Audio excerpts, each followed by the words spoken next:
بسم الله الرحمن الرحيم أعوذ بالله من الشيطان الرجيم بسم الله الرحمن الرحيم والصلاة والسلام على رسول الله mbokk jullit yi déglu ñu leen di nuyu bu baax a baax sant rek bu baax xam nga liñ ci gën di leeral xam nga fan yi dégg ñu sekk yu dëkk bi ci ay wax yi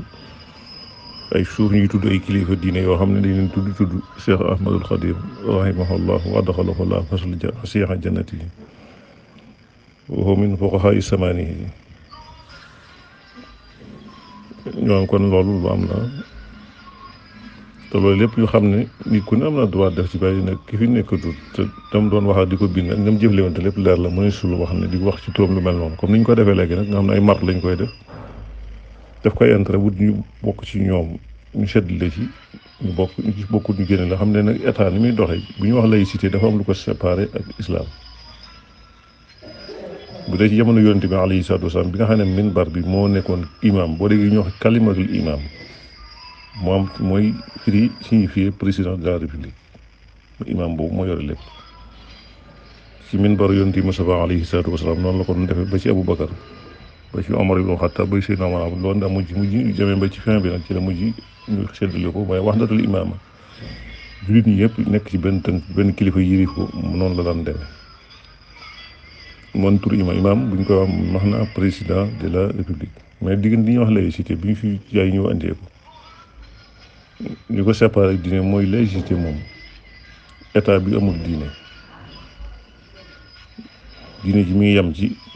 jàkk yi julli ci biir kër yi ci takk ni ñu koy takkee ku nekk daa mën a la may nga takk sa sëy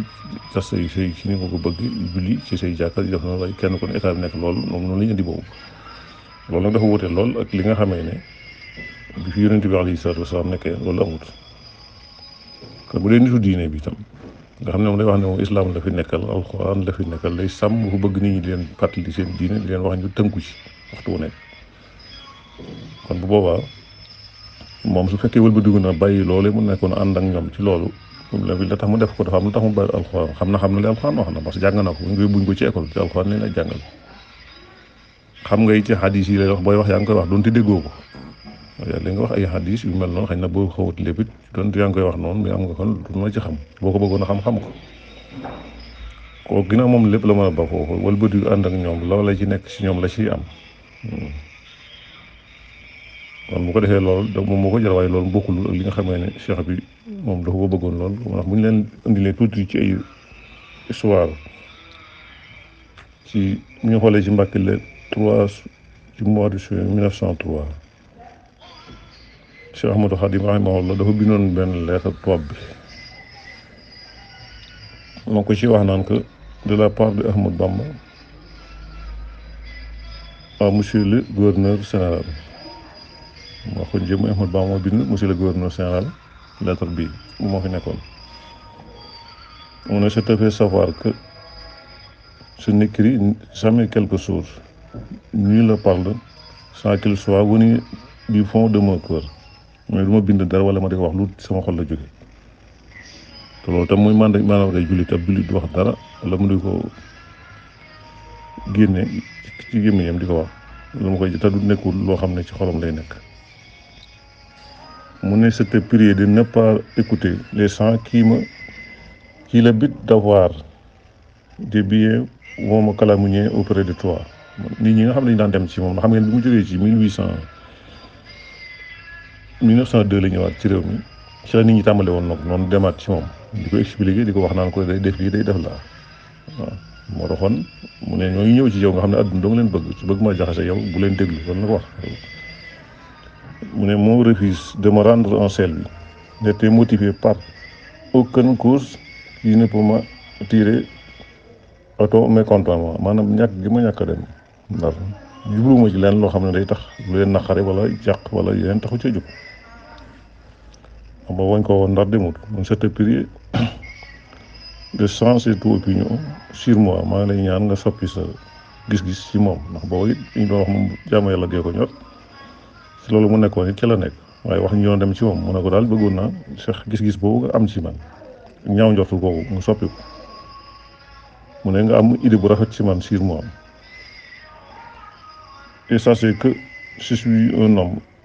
qui ne demande à Dieu que la paix et la tranquillité afin de pouvoir bien observer les lois du prophète. mu ne man nit laa koo xam ne du ma ñaan suñu borom dara loolu rek mu teg ma ci yoon woo xam ne dinaa mën a topp li nga xam ne yonent bi alayhi salaatu wa salaam loolu la ma digg na mu daal mu ne ma ne wax bi mu waxee loolu mu teg ci ne c'est cité le chapitre suivant du Coran qui parle l'unité de Dieu maanaam muy suuratul wallahu ahad la ko jàngal loolu dana koy fax ci fii ku tubaab mu daal koy firi wax suuratul wallahu ahad mooy sunu doom amul doom amul fekkee ne loolu mooy gëm-gëmam ki mu jàpp daal nekkul ko amee doom ba ay doomam di koy dox digganteem ak kenn nekkul ay dagg yoo xam dañ koy wut wala muy faat wala muy dara mooy samadu identité mooy allah feneen foo tamit am na fa ñoo xam ne ay doomam lañu ay sëtam lañu kii boo waxee ñu wax ci xëcc seen tur jëmale ko seen njëriñ loolu nag sunu borom amu ko mu ne ko à la réception de cette lettre je te prie de ne pas écouter les gens qui cherchent à nous mettre mal mu ne bu jant bu yàlla defee nga jot lettre bi maa ngi ñaan nga bañ a tee déglu ñooñu nga xam ne day yàq suñu diggante yéen te gis nañ ne bañ bëgg lii may def bañ a tee egg moo tax ñu ma ci jublu mu ne tu peux répondre à celui qui t'a dit que je ne suis pas observateur di loi du prophète ma ne yow ne tubaab wax na ko nee na yow xam nga ci bu baax man ne ñëw ci yow di la wax naan la moom yoon li muy wax ne yonent bi dafa nekkalu ko fi ci leneen lay bëgg yow ne wax ne tubaab bi yow mën nga leen tontu ci loolu ndax xam nga loo xam ci ñoom man loo xam ñoom xamuñu ko man kii na ta di la vérité ñoo ñu wax loolu nee na waxuñ la am ñu wax ne man nekkuma ci yoon woowu ñu la waxuñ la am moom car c'est ni d'autres besoins dans ce monde que de suivre strictement dans la mesure du possible ses recommandations ne awma ci benn soxla ci àdduna loolu nag sama kem kàttan ci li nga xam ne sant na ma moom borom subhanahu wa taala ma ko def je porte à ta connaissance que mes paroles sont conformes à mes actes maa ngi lay xamal ne li may wax ak li may jëf ñoo yam li ma lay wax ni moom li may def benn mu ne je te pardonne mu ne ko maa ngi lay baal toi et ton encourage yow ak ñi la wër ñëpp baal naa leen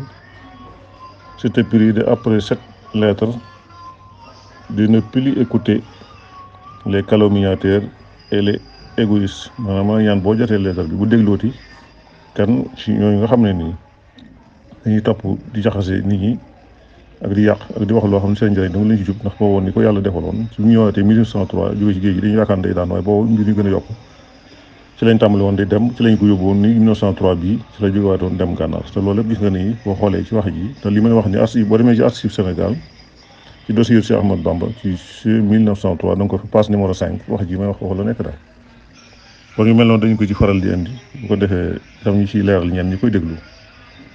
di leen ñaanal jàmm wasalaamaaleykum wa rahmatullahi taala wa barakatuh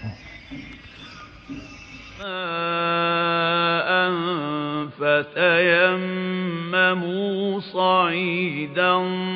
طيبا